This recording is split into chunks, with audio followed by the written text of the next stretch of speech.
Latin America is a region of contrast, and Yes. so you have a lot of poverty, tremendous richness, tremendous natural resources, Oh, yeah, and, absolutely. which is incredible. When some of what you saw, and then people have no access to those resources. So it's a land of missed opportunities. The way Yes. sometimes I see it. So. And I hope that a lot of these innovations that we're producing in FinTech will be able to fill that void. Absolutely. In more than fill the void. In fact, there is an opportunity that unique in time to leapfrog completely all kinds of various stages of economic development and parachute yourself into a much better place. Can you tell me in short, what do you think is the greatest contribution that Silvio Micali has done? Silvio is a luminary in computer science, and I think one of our first conversations we had about cryptocurrency, we started talking about Bitcoin, and he looks at me, he pauses, and he's like, that's such an inelegant solution. And that phrase really stuck with me, because I think it shows, the community so far had developed this grassroots, so things have emerged kind of inorganically all around the globe.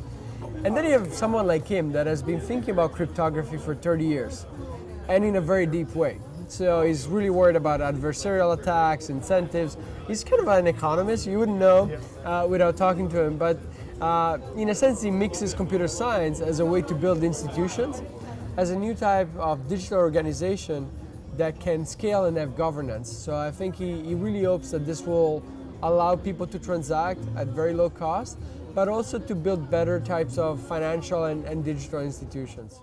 I want to ask you a little bit about your research. I know that you won the Turing Award, which is the equivalent of the Nobel Prize in computer science. Congratulations. Thank you. Very proud at MIT for your accomplishments.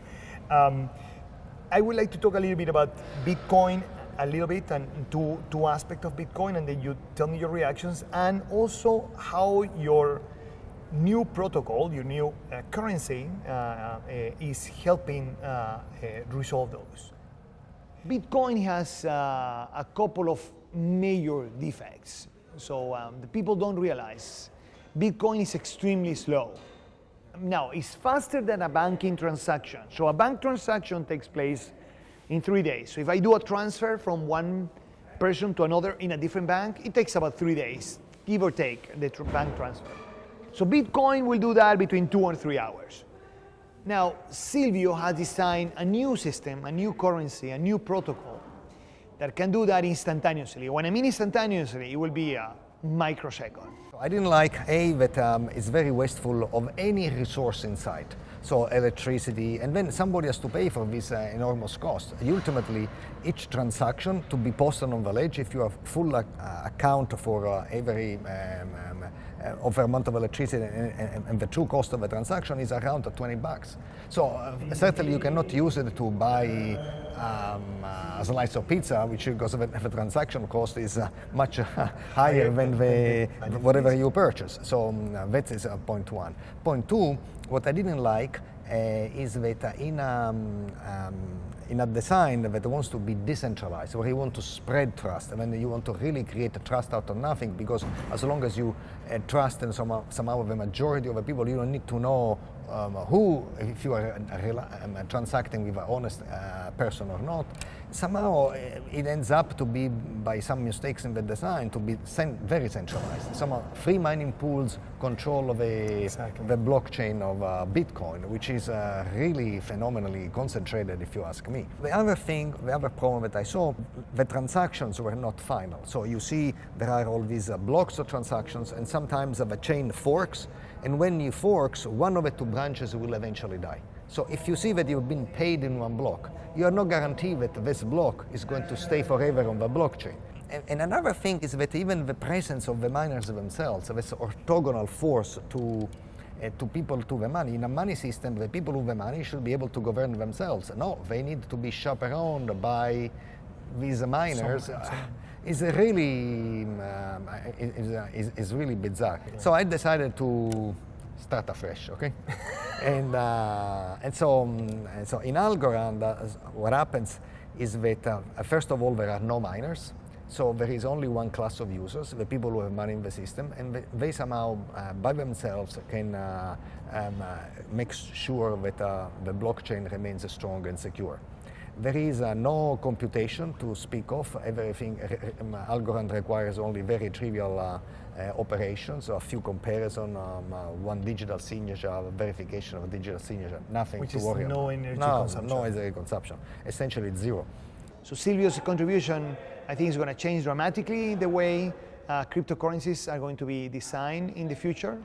And again, how blockchain will be thought in the future, because the biggest weaknesses, which is consumption of energy, which is fantastically large, those costs will be eliminated.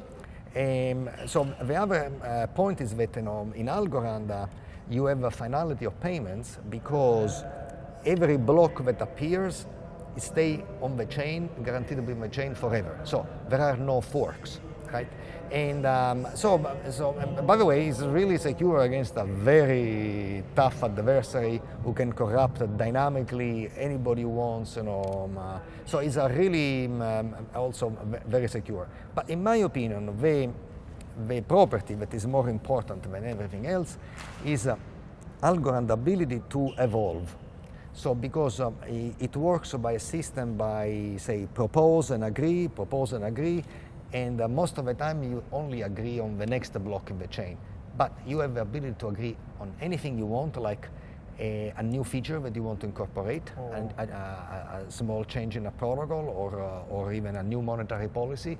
And so you have the ability to harvest the opinion of the community, and actually with tallies of votes and post it on the blockchain. So in a very transparent way, you are able to continue progress. So you can actually change the way Yes. it works. Yes. Because you just write that as if it were a transaction and then you start. I see. Absolutely. So because, I mean, consumers are people, okay? Yeah. Communities are made by consumers. So communities and cryptocurrency as a special type of community must be alive, and life is about change, right? Yeah. And so you have to be able to react to new things, new desiderata that you want, better things that you can do. If you don't have the ability to evolve, you are doomed to die. If it's not immediately, it's in a year or two, and anything that is long-lasting has the ability, must have incorporated the ability of upgrading, of evolving. Yeah. Very good, very good. Thank you so much for explaining that.